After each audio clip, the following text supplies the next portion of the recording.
नमस्ते। ये वीडियो कृष्ण के बारे में है।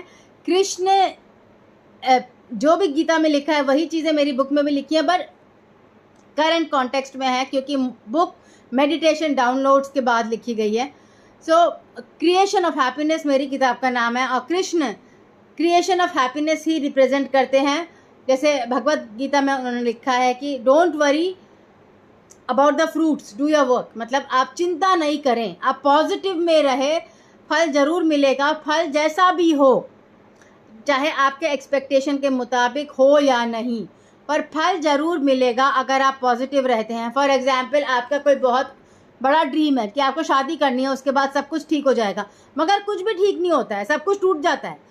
मगर आप ये रियलाइज़ कीजिए कि अगर आप डिसाइड करते हैं कि आप पॉजिटिव रहेंगे, चाहे सब कुछ टूट जाए, चाहे सब शादी टूट जाए, आपके रिलेटिव्स आपको छोड़ जाएं, जैसे महाभारत में हुआ था, चाहे आपको एक्स्ट्रा मैरिटल अफेयर्स करने पड़े जैसे कृष्णा को करने पड़े थे, एस्ट्रल लेवल पे, स्पिरिट लेवल पे, जहां आपका पूरा कंफर्ट आपके पार्टनर से, आपके वाइफ या हस्बैंड से नहीं आ रहा है, एक्स्ट्रा मैरिटल अफेयर भी करना पड़ रहा है, जहां कृष्णा आपको कॉम्प्रोमाइज़ में हैप्पीनेस सिखाते हैं कि कैसे आप खुश रहेंगे कॉम्प्रोमाइज़ के साथ।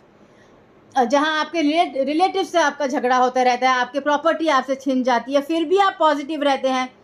जहां आप अपने राइट्स क्लेम बैक करते हैं, आपको झगड़ा करना पड़ता है लोगों से पैसे मांगने के लिए कि मेरा घर दो, मेरे पैसे दो, तब भी आप पॉजिटिव रहते हैं। आप भिखारी नहीं हो सकते, आप अपने किंगडम को त्याग कर मॉन्क बन के नहीं जा सकते हैं। जैसे कृष्णा ने अर्जुन को और युधिष्ठिर को और पांचों भाइयों को सिखाया था कि मॉन्क बनकर आप वो किंगडम त्याग के नहीं जा सकते हैं। आप पहले अपने राइट्स लेंगे, अपने क्लेम्स लेंगे, जो भी अत्याचार है उससे लोगों को बचाएंगे। उसके बाद आपका एक हायर परीक्षित, उनका पोता था जो किंगडम में बैठा उनके मरने के बाद, और परीक्षित ने ही जो प्रेजेंट कल की युग का है, एक्सपेक्टेशंस, टाइमलाइंस उनके टाइम पे ही बने थे, मगर अभी कलयुग ख़त्म हो गया है। 2026 में सतयुग शुरू हो जाएगा, मगर कुछ टाइमलाइंस अलग चल रहे हैं। वो आपके परसेप्शन के ऊपर भी होता है, टाइमलाइंस कैसे चलते हैं। अगर आपके लिए 2026 में सतयुग शुरू हो जाएगा तो आप हर जगह पॉजिटिविटी पाएंगे। बहुत लोगों के लिए सतयुग बिलियंस ऑफ ईयर्स बाद शुरू होगा, 1 बिलियन ईयर्स बाद। वो लोग नेगेटिविटी पाएंगे और फिर वो उनके कई जन्म होंगे, जानवर, मछली, बंदर, और फिर dinosaur, birds, and then bird humans आएंगे। हर किसी के लिए सेम टाइमलाइन नहीं चलती है, मगर जो लोग सतयुग एक्सेप्ट करेंगे उनके लिए 2026 में सतयुग शुरू हो जाएगा। वहाँ आप कॉम्प्रोमाइज़ के साथ पॉजिटिव रहेंगे। अगर कॉम्प्रोमाइज़ भी है तब भी आप पॉजिटिव रहेंगे। आप पॉजिटिव रहना मतलब आप ज़्यादा थैंकफुलनेस पे फोकस करते हैं, आप उन चीज़ों पे फोकस नहीं करते हैं जो गलत हैं आपकी लाइफ में, आप उन चीज़ों पे फोकस करते हैं जो सही हैं आपकी लाइफ में, ताकि एनर्जी लेवल पे सही बढ़े। Finally creation of happiness emotional happiness के बारे में होता है, बिकॉज हैप्पीनेस तो हमेशा इमोशनली होती है। हैप्पीनेस किसी चीज़ से नहीं खरीदी जा सकती है। मतलब आपको एक कार आ गई तो ज़रूरी नहीं है कि हैप्पीनेस बढ़ जाएगी। बहुत झगड़े बढ़ जाते हैं लोगों के घर में कार आने पे, क्योंकि मशीन से नेगेटिविटी, मैग्नेटिज्म बढ़ जाता है। उसमें झगड़े बढ़ सकते हैं। हैप्पीनेस हमेशा इमोशनल हैप्पीनेस है और ज़रूरी नहीं है कि चीज़ों से वो आए। फिर भी आपको पॉजिटिव रहना है, वो काउंट करके जो आपकी लाइफ में अच्छा है। अगर आप नेगेटिव पे फोकस हैं, मेरी लाइफ में पूरा यू टर्न हुआ है, क्योंकि नेगेटिव पे मेरा फोकस बचपन से हमें सिखाया जाता है ना कि ये गलत है, वो गलत है, सब गलत है। टोटल फोकस फ्रॉम नेगेटिव से total focus from positive, total meditation के साथ। अभी भी मैं 5 घंटे 10 घंटे रोज़ मेडिटेशन करती हूँ, क्योंकि मेरे को फोकस ऑन पॉजिटिव बहुत ज़रूरी है, क्योंकि मेरा काम स्पिरिट रिलीजमेंट है। तो आत्माओं को मुझे पॉजिटिव जगह पर भेजना होता है, वो मेरा सोल पर्पस है। Changing education system, changing education, Gita का पाठ लोगों को अप्लाई करना सिखाना, वो मेरा सोल पर्पस है। सारे सेशंस में मैं अप्लाई करना सिखाती हूँ गीता आपको, बिना प्रवचन किए, करंट कॉन्टेक्स्ट में, रेगुलर लैंग्वेज में भगवान से कनेक्ट करके सेशन होता है। और रेगुलर लैंग्वेज में, सिंपल वर्ड्स में आपको अप्लाई करना आ जाता है। जो वेद है हमारे, जो गीता कह रही है, सिमिलर चीज़ें हैं, अलग अलग तरीके से अलग अलग व्हीकल से हम सेफ जगह पहुंचते हैं। एरोप्लेन ले लो, ट्रेन ले लो, वैसे आप वेद पढ़ लो, गीता पढ़ लो, हर रिलीजन में सेम चीज़ें लिखी हैं। अलग अलग व्हीकल्स हैं, अलग अलग जगह हैं, अलग अलग रीजन्स हैं, मगर लिखा वही है कि भगवान पीसफुलनेस चाहते हैं, भगवान पॉजिटिविटी चाहते हैं, और भगवान चाहते हैं कि आप इविल स्पिरिट्स को अपने से दूर करें और पॉजिटिव रहें। इविल स्पिरिट्स की हेल्प ना करें। ये बार बार आता है, इविल स्पिरिट्स की हेल्प मत करो, ये इविल है, इसकी हेल्प मत करो, आप फंस जाओगे। ये बार बार आता है। तो जब भी इविल स्पिरिट्स का एनकाउंटर आए और हेल्प आए तो आप उनको बार बार भगवान को सरेंडर कीजिए और बोलिए कि भगवान इनको इस तरह हमें इनकी अगर मदद करनी है, हम इन्हें सरेंडर कर रहे हैं, इस तरह मदद कीजिए कि हम पॉजिटिव रहें, आप पॉजिटिव रहें, धरती पॉजिटिव रहे, और फिर जितनी मदद हो सके हो सके। क्योंकि अगर आप इविल की मदद करने लग जाते हो तो वो ब्लैक होल में आपको सक कर लेता है और बहुत टेंशन आपकी लाइफ में आ जाती है। तो इविल को पहले पॉजिटिव करना पड़ता है, उसके बाद आप उसकी मदद कर सकते हो। वो अपने आप में बहुत डिफ़िकल्ट प्रोसेस है, बहुत टाइम लगता है, मगर हो जाता है, 20-30 साल में हो जाता है।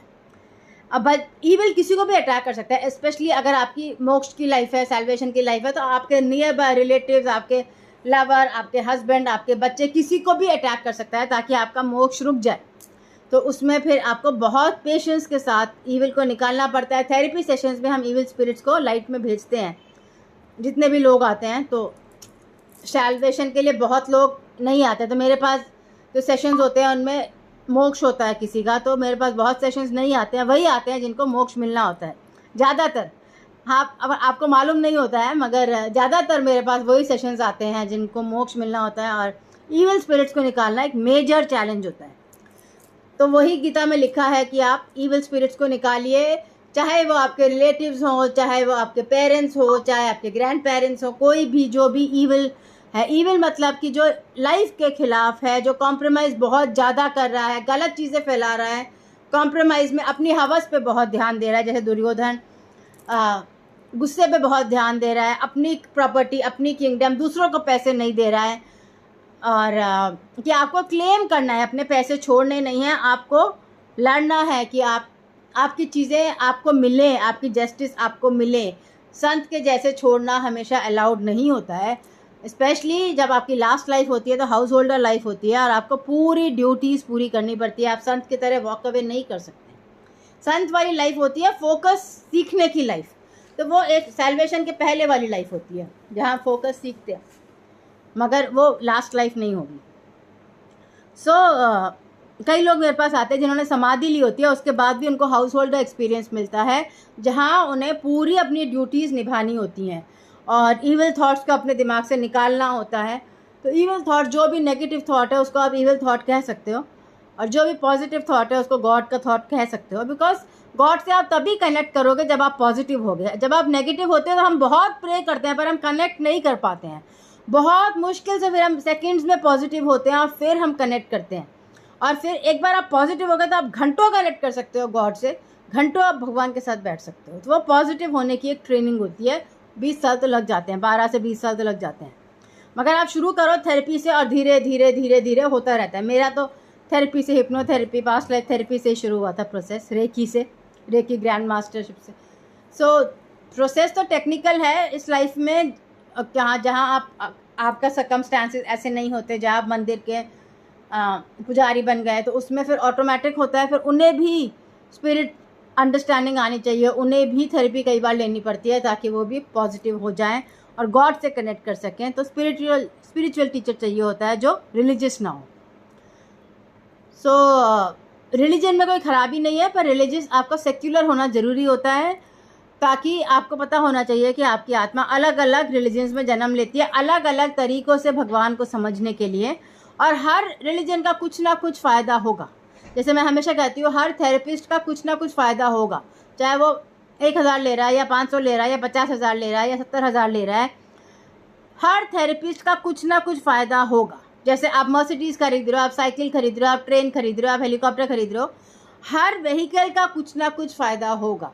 तो महंगा है, सस्ता है, वो जजमेंट नहीं होता। जजमेंट ये होता है कि आप कितना अपने ऊपर इन्वेस्ट कर सकते हैं, आपकी ज़रूरत क्या है, क्या आपको मुक्ति चाहिए या आपको बस बातचीत करके वेंट आउट करना है, आपके लिए क्या ज़्यादा अच्छा है इस स्टेज ऑफ लाइफ में। तो हम जजमेंट नहीं कर सकते कि ये गलत है, ये सही है, पर बात ये होती है कि आपको अपने लिए जस्टिस और पॉजिटिविटी क्रिएट करनी होती है, यही गीता में भी लिखा है।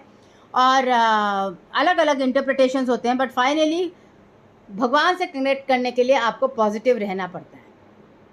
और पॉजिटिव रहने के लिए, जैसे मैंने अभी वीडियो बनाया, आपको एक मेडिटेशन स्टेट से गुजरना पड़ेगा, क्योंकि पॉजिटिव और माइनस नेगेटिव के बीच में एक ज़ीरो स्टेट होता है। अब यहाँ फोकस कीजिए, यहाँ फोकस कीजिए, यहाँ कीजिए, यहाँ कीजिए, जितनी देर हो सकता है फोकस कीजिए।